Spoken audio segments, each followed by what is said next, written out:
Hi, everybody. Holiday greetings. I'm your host, Peggy O'Neal, and we're here for another episode of From Adversity to Awakening, Transforming Hardships into Greater Spiritual Connection and Joy.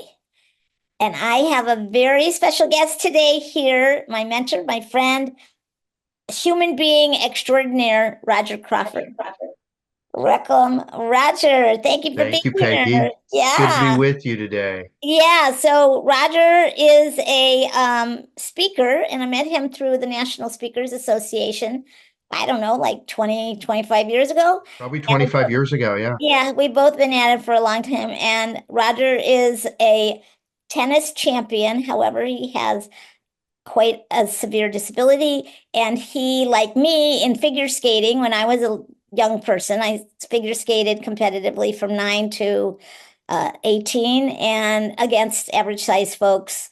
And similar with Roger. And I'm going to read you his bio right now because Sports Illustrated calls Roger one of the most accomplished physically challenged athletes in the world. Okay, get ready. Put on your seatbelt, you guys. His name is Roger Crawford, and he is a living example that challenges are inevitable. However, defeat is optional.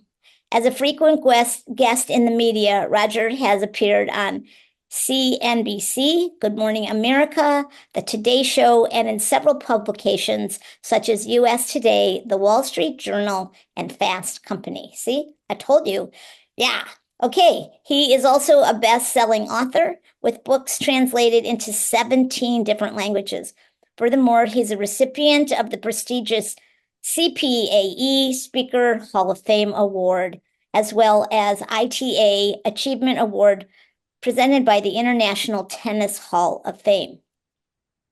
So CPAE is the highest recognition that you can get in it doesn't say here, but it's in that's an award that comes from the National Speakers Okay. Association. So really awesome that we have a Hall of Famer here. You can be inspired by him every week by watching Motivational Mondays with Roger Crawford, featured on Tennis Channel. Please join me in welcoming a recognized champion on and off the tennis court and a champion of my heart, Roger Crawford. Oh, thanks, Peggy. Well, you're a cherished friend, and it's really a gift to be with you today. So thank you so much for having me. I really appreciate it. Yeah, 25 years, amazing. I remember the first time I met you, it was on the way to the last meeting, and there was a big banquet, and you and I sat together at on the van. I don't know if you remember this, and I don't yeah, remember. we started talking and struck up a friendship, and I've just admired you and love following your work. So it's really an honor to be with you today. Thanks. Thank you very much. Well, I'm honored, Mr. Hall of Famer, and I've been on all those news and all those amazing things. Plus, he speaks in corporations like 50, used to be what, 60 times a year? That's more than once a Right, week. probably even, I would say that, early on in my career, I was doing probably 100 a year. Now it's more like 40, but Oh my yeah, I've had a gosh. wonderful career, and I really, looking back, Peggy, I'm just so grateful for the many opportunities that I've had. I mean, I stop and I think that, people have taken time out of their lives, right, to listen to me, and it's very humbling. And I've been doing it over 30 years, and I'm still love every opportunity. Well, when you hear more from Roger today, I'm sure you'll know why. So maybe you should hold your hand up. We can both hold our hands Yeah. and show our disability. Yeah. Yeah, exactly. Yeah, it's kind of Yeah. hard to see. Yeah, I was born with a physical challenge. It affects all four of my limbs from the elbows down and from the knees down. I had my left leg amputated when I was 5 years old, so I could wear an artificial leg or prosthesis.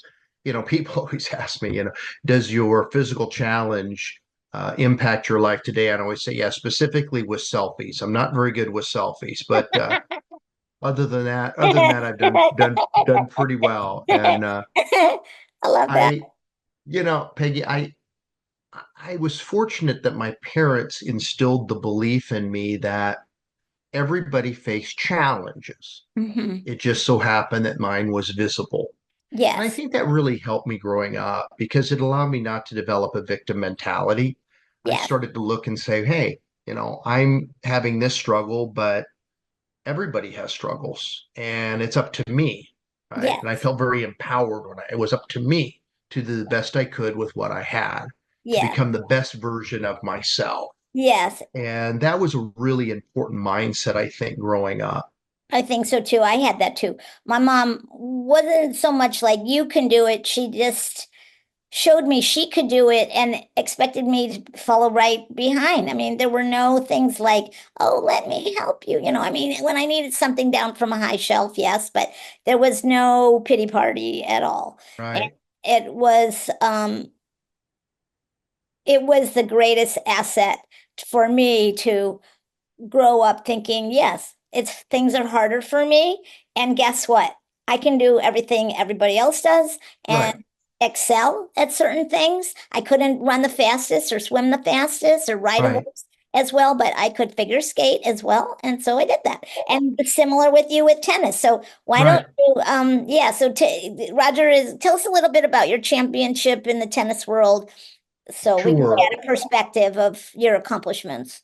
Right. Well, I think, Peg, you said something very important there that with your ice skating, see, Hmm. you were able to identify what you could do well with what you had.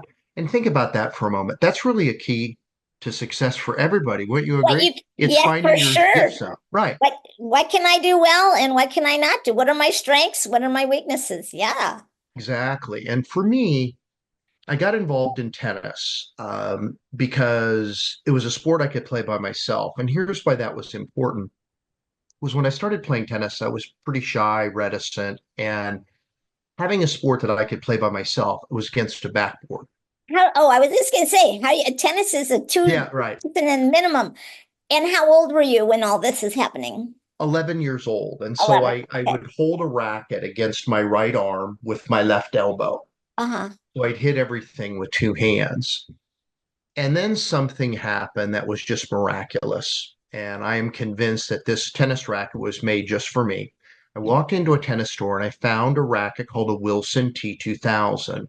Now, for people that are watching, Wilson T2000 is a racket that has an open throat, which means there's two parallel bars that go from the head of the racket to the grip. Now, Peggy, here's what's fascinating. My finger got stuck in between the two parallel bars. It's funny, like people are like, oh my gosh, that's such an innovative way to hold a tennis racket. I say, to be honest, man, my finger just got stuck. That's how it worked. And I could secure the racket. Now, here's what people ask me. I played tennis in high school, and then I went and played Division I college tennis at Loyola Marymount University in Los Angeles. I And mean, like that's you, amazing. I Also, can pay. Yeah, can go we ahead. go? No, you finish that. Then I wanted you to tell the story of the football Oh, situation yeah, yeah, yeah, yeah. I can that tell you that Marcy too. always tells. Yeah. Sure. So, anyhow, so I went to Loyola Marymount University, and people ask me now, Roger, how did you do that? And I think about what you're saying with ice skating. You competed against able-bodied people. Well, I wasn't the fastest, and wasn't the most powerful. But here's what I learned playing tennis: if you can hit the ball over the net one more time than the other person, you win the point. Okay, which speaks to the power of consistency. I Yes. think it's much more important than perfection. I say to my corporate audiences, it's more important to be consistently good than occasionally great. Hmm. The point being is let go Consistently of good and occasionally perfectionism. great. I love that.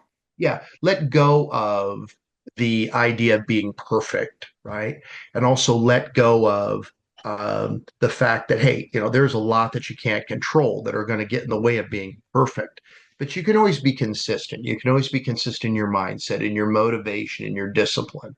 So that was really my key in tennis. It really was what I built my career on because I after I was just going to say, graduated, I think that skill transferred to your marketing skills and right, being able to show up again and again and like 100 times a year. I mean, that's amazing. And guys, he is not just like driving down to the corner and speaking at the Rotary. He's driving to the airport, packing a bag, driving to the airport, dealing with the airport.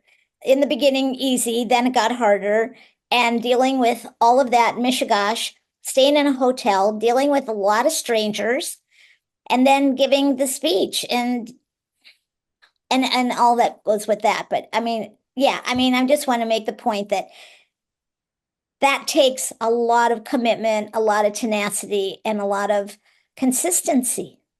Yeah. Well, and also, Peggy, people ask you as well. They say, "Gosh, I really want to, be a speaker," and I'm always encouraging of anybody who wants to pursue that path. But as I kind of lay out what the speaking world looks like, the reality hits them, and they say, "Wow, it's not just giving the speech; it's the No. preparation, it's the travel, and there's a lot to it." And but Yeah, for me, and designing a speech that is, I mean, for me, a big thing with developing my speech was telling my personal story and then applying it in a universal way that that's was right. really inspirational and educational for my audience members. That was a true art and science, and it took me many years. There's no doubt about that, Peggy. And I know you feel the same way that when I'm speaking, I use my personal story as a backdrop. I Right. really Me want to too. build a bridge Yes. between me and the audience Me too. because they can't relate necessarily to having Right. three fingers, one leg, and half a foot. However, they can relate to failure. Right? Yeah, exactly. Right, exactly. Yeah, and similarly, they might not be able to relate. The dean at my college saying no one's going to hire you because you're a little person. However, Right. everyone has a critical voice that they internalize from authority figures that says you can't do it. So, Well, for sure. yeah, And right. you and I both over the years have had plenty of people tell us that we couldn't have given that message either verbally or just with their body language. They've shown you that they don't believe that you can do it. And for me, I've always thought, well, I am going to strive to become the best Roger Crawford that I can. Yes. Because yeah, it's like anything. I tell people that if I was surgery tomorrow to give me normal hands and normal legs, I wouldn't do it. Yeah. And people say, well, why wouldn't you? And then I explain. I say, no, look, if you were starting your life, nobody would choose to have three fingers and one leg and half a foot. Nobody would choose it, and I understand that. However, as I've lived life, I've seen the gifts that have Yes. come along with Yes. it. I've Yeah. seen what I've learned. Um, my compassion for people, gratitude. I mean, that's a big one. Yeah. You just you have for me, it helps me have a sense of gratitude for what Yeah. my life has become. Yeah. So And these are things that have come out of your challenge. And so exactly. we talked a little bit about your challenge, but will you tell that football Oh story? yeah, yeah, I'm happy to. Well, I love it's that funny. story I so played much. football. I played You football and played I was a football defensive with end. half of with an amputated leg. I mean, that is just so awesome. I mean, guys, this guy is amazing. Go ahead. Thank you. Well, I want to just preface this by saying, you talked about your mom. Well, my dad used to have this saying, which was similar to your mom, you don't live in Pity City. Oh, And wow. it was very similar. And something that has been really a mantra in my life is that the fastest way to increase results is to decrease excuses. Very good. Fastest way, right? Yeah, yeah, So anyhow, playing football. So a defensive end, for the people that don't follow football, it means the other team has the ball basically. And so this play started developing. Defensive end on my team rushed in and grabbed the quarterback, and I thought the play was over. The quarterback fumbled the ball, so it bounced on the ground. I picked it up and I started running, and I was running as fast as I could, and I'm about the 10-yard line, Peggy. And this young man on the other team, he tried to tackle me, and he got a hold of only my left leg, and it popped right off.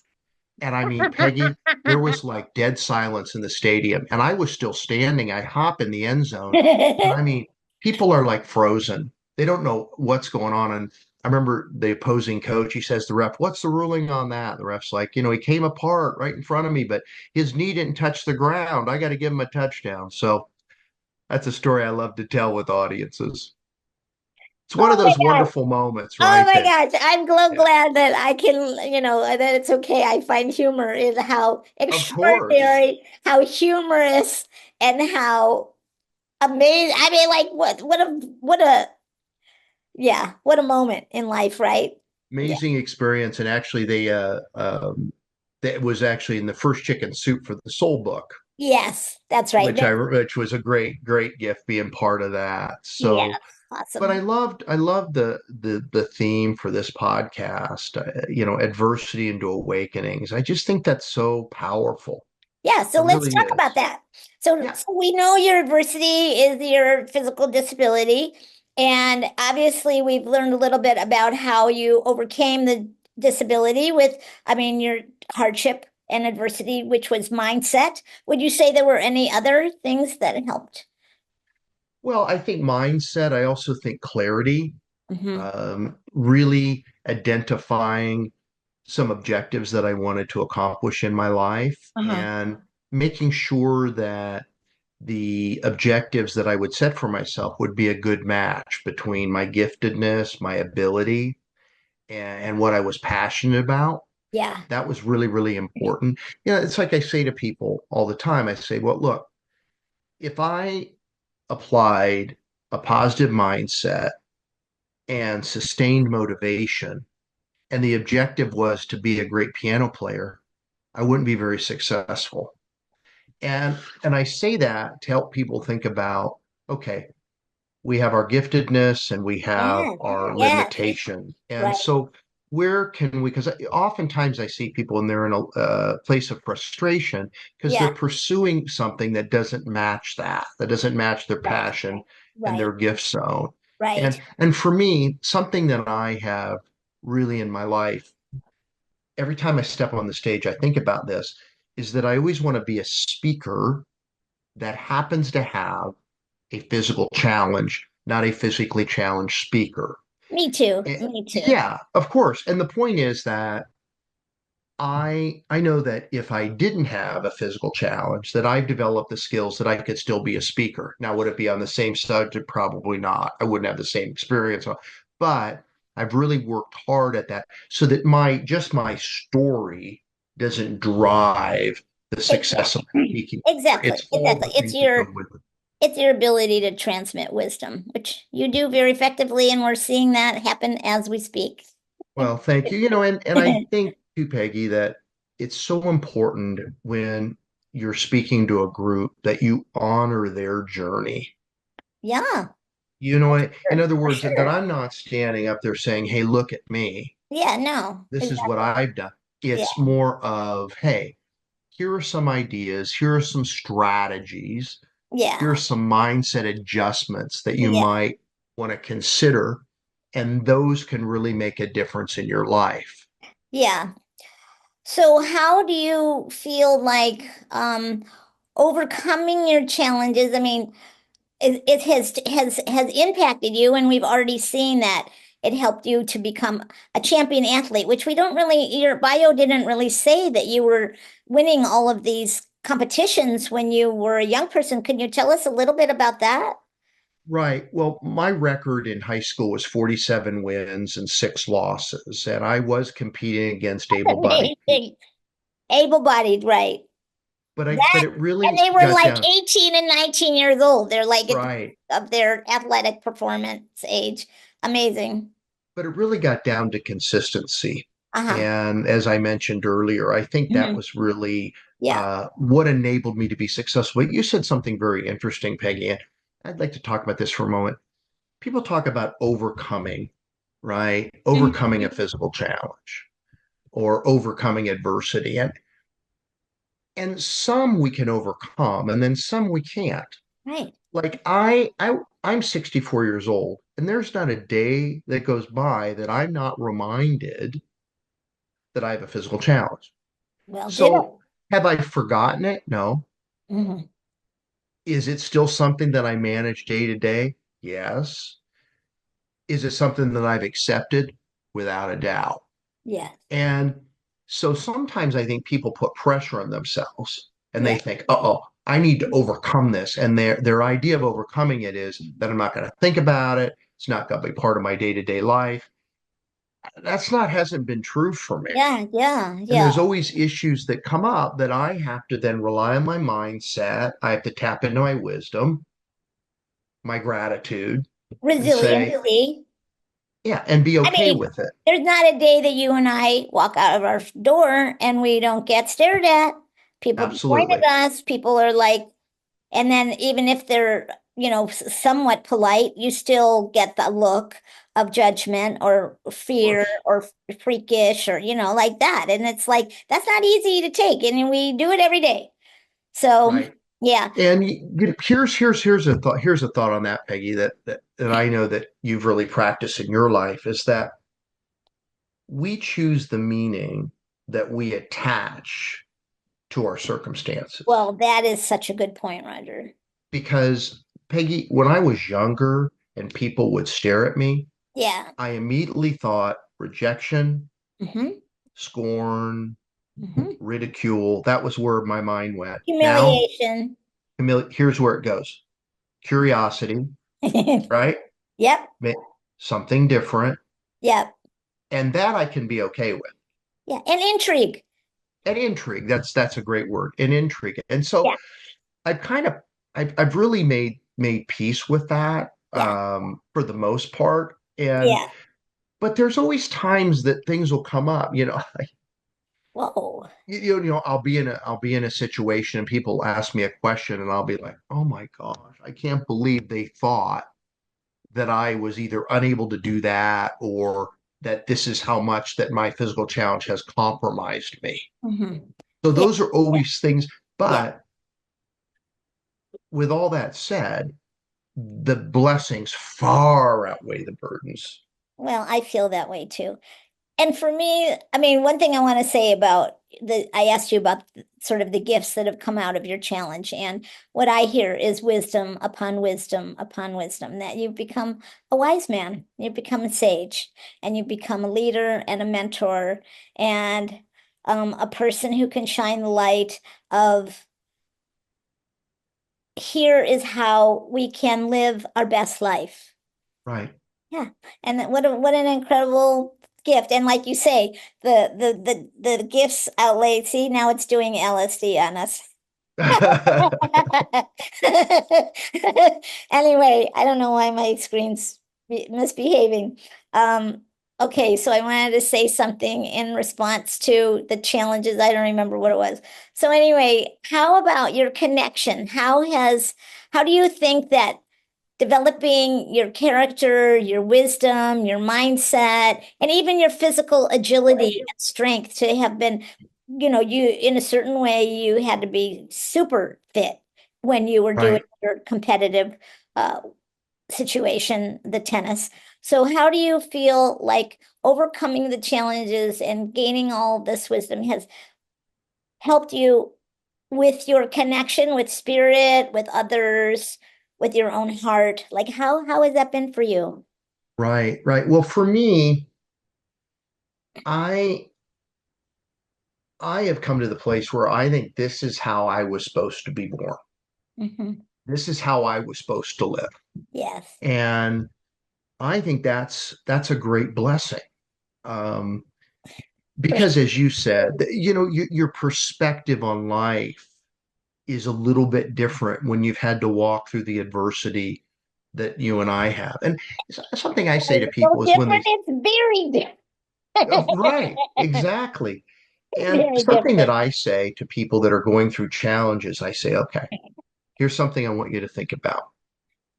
You're about to learn something new. That's good news. Yes, You're exactly. about to learn something new. And the other thing is that discovery often comes in that form of discomfort. That's where we find our greatest discoveries is in our struggle. That's where we uncover our resiliency. Yeah. It's hard to discover resiliency when everything's going great. Well, it's impossible. Right. It's Yeah. impossible. Or, And a zillion other things, compassion, gratitude, the things that you mentioned, to transform something like something's wrong with me to I'm perfect just the way that I am. All of those things only happen through grappling. that's exactly right. Yeah. And you talk about connection. Over the last probably 10 years, I've become more keenly aware of the power of gratitude. And, you know, It's for people that are maybe struggling with negative circumstances. I really believe that if you can really focus in on gratitude, spend your time, your energy, your intention on what you're grateful for in life, it's virtually impossible to be negative at the same time. I agree. Yeah. It really is. Yeah. And so how does that impact your connection with others and with Well, yourself? I would say this that gratitude, when you operate with a mindset of gratitude, it attracts you to people and it connects you with people. Yes. It And opens your people, heart.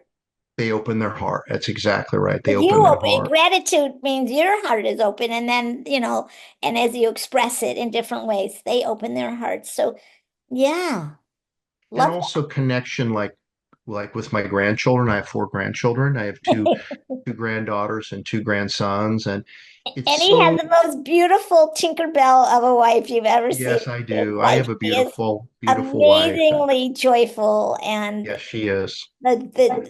just goes around doing her wand of good deeds and giving joy and love. I mean, she's amazing. You're so She lucky. really is amazing. Yeah, she really is. And Yeah. it's been really wonderful being married to her and so forth. And just watching our grandchildren grow up Yes. and pouring into them. It's just such an amazing blessing. And Peggy, you think about your life and you think about all the people that have been touched by you, by your work, I can't even by comprehend it. your influence. And it's just great. I mean, Mm. I'm one of your biggest fans. Well, And and my the, wife, we're huge fans of yours. And but you sweetie, I was just meaning you've impacted probably lots of lives. I've impacted a lot of lives. Yes. right. And that is, one of the gifts that like I wouldn't trade that for being an average size. I mean, No.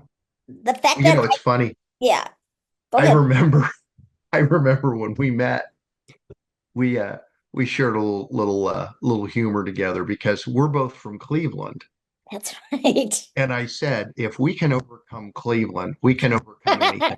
I'm kidding. I love Cleveland. I'm kidding.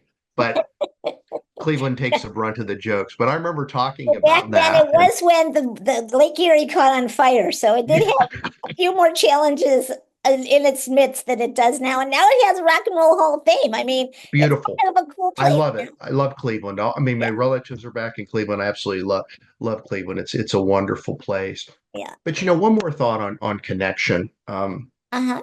is that you mentioned in the introduction that something I like to share with audiences is that challenges are inevitable, but defeat is optional. Hmm.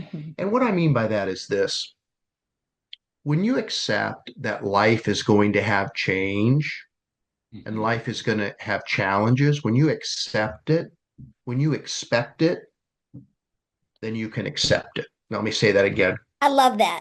When you expect change and challenge, you can more easily accept it. Yes. Okay. And what I mean by that, it's not having that negative, it's not having anxiety, which is the negative, that's the anticipation of a negative event, whether it occurs or not. It's not that. That's a It's that good knowing that distinction. life is going Yeah. to have ups and downs. Hmm. Okay. And then defeat is optional. Right. It's really speaks to your ability to choose, your ability to choose mindset, your ability to choose your level of motivation. We all have that. So it's really separating the controllable from the uncontrollable. Yes. What you can change. I Can't was just control going to say challenges. to choose what you can change and accept what you can't. Absolutely. Yeah. And it's a message for everybody because everybody listening, their life is similar to ours Right. in the fact that they've had bumps in the road, they've had to tap into their own resiliency. And so I think that's kind of a universal message. Yeah, I definitely do. 100% everything you're saying is a universal message because it applies to life. Because my point of view is we're put on the planet to enjoy and to mature, evolve into the greatest version of ourselves. And the only way that that evolution takes place is through grappling with challenges. So, that's part of the deal. Unfortunately, we're wired for pleasure and Sure. relaxation. That's what we go for. But guess what? Something else is in the mix that nobody really wants. But when, like you and I both have said, I wouldn't trade it for the world. So No. after you've gone through it and you find the gifts that come out of it. So one of the great gifts of my life and going through a lot of the challenges is that my heart is open. I've been able to connect with people, with nature, with my higher self, all of that in a much more effective way. And it has brought so much more joy into my life. Um, I want to share with you, I was in the airport. I just traveled from Cleveland to Los Angeles 2 days ago. And in Los Angeles, there was two young girls. One was 4 and one was 18 months. And I was walking through, and when I see children, I get a little maybe on guard that there may be some behavior that I need to practice resiliency with. So, and these two, both of the girls ran up to me and threw their arms around me. That's sweet.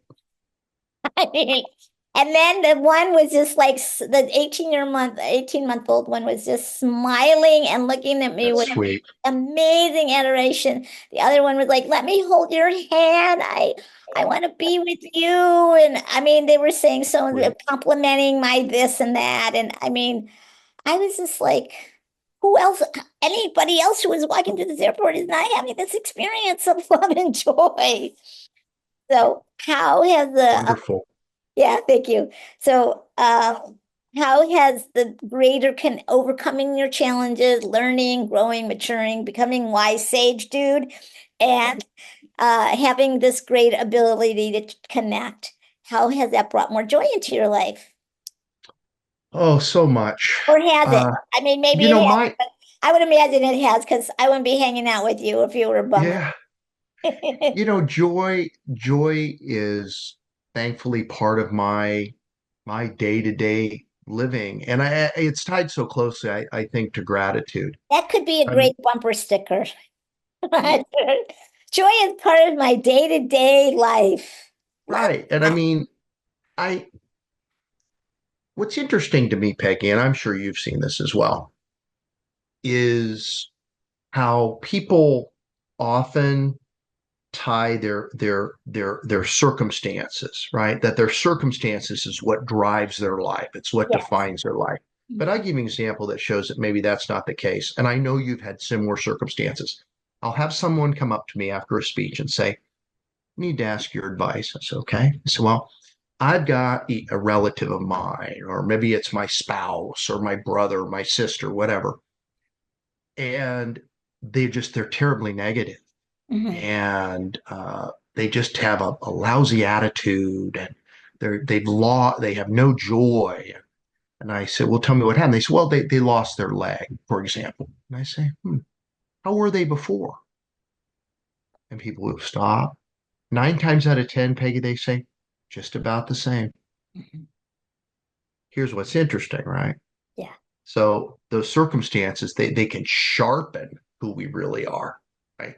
So if someone was typically negative, lack joy, whatever, when they face this adversity, it just goes 0 to 60, right? Right. Becomes more evident. Yes. So that tells us that how powerful our choices are, Yes. right? Yes. And how being able to every day look at the world and think, wow, just what an amazing day that I have an opportunity of living. And I had a really good friend of mine named Art Holst, and Art was a speaker. I don't know if you ever met him. He used to go to National Speakers Association, and he died at 95. I remember asking him. I said, and this he was maybe like 94 when I was talking to him. I said, tell me, how do you grow old so elegantly? Oh, beautiful. Peggy looked at me and he said, wake up every morning with something to do for somebody else. Wow. Service. And I asked him to explain that to me. And when he elaborated, Peggy, here's what he said. He said, if it's only about you, Mhm. you're not going to be joyful. Right.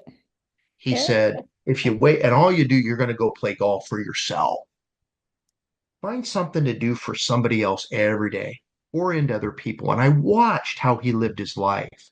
He would go into like assisted living homes and give a speech. He had people he was mentoring into his mid 90s, right? And he was doing this, and this was something that he wasn't receiving compensation for. This is something that how he Yeah, lived his life. I am right. convinced that it contributed to his longevity, Of number one. course. And number two, when I would speak to him at his mid 90s, he seemed like he was in his 50s. Wow. You see Mhm. it, and I think, wow, that he was really, I think that was really wise. Mhm. Mhm. Because I think about that. I know when I'm too self-focused, Yeah. when it's all about me, Yeah. I lose my joy. But when I see that I can do something that's going to have impact, Yes. it brings me just tremendous gratitude that I have that opportunity. That's so It's awesome. I well, want yeah, go I ahead. want to just comment that you and I, because our disability is visible, that we have an opportunity, I mean, a great gift that we can inspire without having to have a word exchanged. When Right. I'm pumping gas, people look at me and go, wow, she's doing that. Amazing. And I like do that a couple times, once a week, twice a week, when I go to the grocery store, when I get out of my car, when I, whatever, and I'm sure it is true for you too. So we do have that way of serving people. And that's one of the reasons that I would not go back or have No, uh, no, yeah, I would not change it if I could change my height, right? Because that is so, and if you're sensitive and your heart is open, I mean, I notice the people and I notice that they're inspired and touched and changed by absolutely. by my strength and my courage and No resilience, doubt. and you as well. And I mean, you don't have to be on the tennis court, right? You can Right. just be buying your groceries, doing a normal, walking through the airport, whatever. So, I think the inspiration, Peggy, when I think about you and how you've inspired me, it it's much less about your height, whatever. It's more about your light. It's well, more about, you just beam this joy and positiveness and love of life. Because it's interesting, and that's when I think of you, I think of that way before I think about your height. oh, that's so You know, sweet. Thank you. I love that. it's like I've seen you speak, and you walk up on the stage, and you can obviously see that you're smaller than most people, and you start to speak, and all of a sudden you start to grow, and all of a sudden you don't even notice it. Yeah, You know yeah, what I mean? I do. And It's it's true amazing, for it's you too. transformative. Yeah, People are probably staring at your hands and like, exactly. what? This is weird, and they feel fear and they feel shock and they feel all kinds of discomfort. And as your wisdom spills out and your life moves into the room and their heart is illuminated, then they're just like, Roger is the best. Let's go Right. get his signature, right? Yeah. But Yeah. I mean, it's really interesting that I think that you being an inspiration to other people, certainly it's when they see you doing things and so forth. But I also think it's your light. It's who Oh, you thank you. are. I think Thank that you, bring sweetie. because you could be the same height and have a different body language or different attitude, and it would be received differently. You know what I mean? Well, yes, and I would say that that's something I have that's a strength that I've developed. I've developed the ability to transmit light and joy. Like it's something you can do, and it's by doing all the things that we've talked about today. So, Exactly. yeah, Exactly. exactly. Yeah. So maybe this is a good place to wrap up. Is there any other important messages that you have for my audience, Roger, from your vast ocean of wisdom? No, Peggy, I just such a joy to be with you. And like I said, you're one of my mentors and heroes, and being on your podcast is such a great honor. So thank you so much, and happy holidays to you. And I hope we'll see each other soon. I hope so too. Thank you. Why don't you let people know how they can find out more about you if they want to um, visit you at a speech or Sure. write you an email and tell you somehow how you impacted them, whatever. That'd be great. So they can reach me at my website, which is rogercrawford.com, or my email is roger@rogercrawford.com. Pretty easy to remember. And So no, I'd love and love to. Roger, I just want to specify Roger is Roger, That's right, ROGER. no D in there, No D. Roger. Yeah. Yeah, good. Okay, great. Well, thank you so much, Thanks, guys. Peggy. It's been such a pleasure. Hold on while I say goodbye to the audience. I And will. okay, everybody, I hope that you were deeply touched, inspired, and enlightened by having this very amazing illuminated being with us today. And I will look forward to seeing you I think we're taking Christmas off because I'm in the middle of moving to da da da da da, Cleveland. Yay. And I will be taking a week or two off. So we'll see you in the new year. Happy holidays, everybody. Be kind, love yourself, love others, and count your blessings and enjoy the abundance of goodness in yourself, in others, and in life. All right, so long for now. And don't forget to subscribe and send a review. I forgot about that part. All right, guys, so long for now.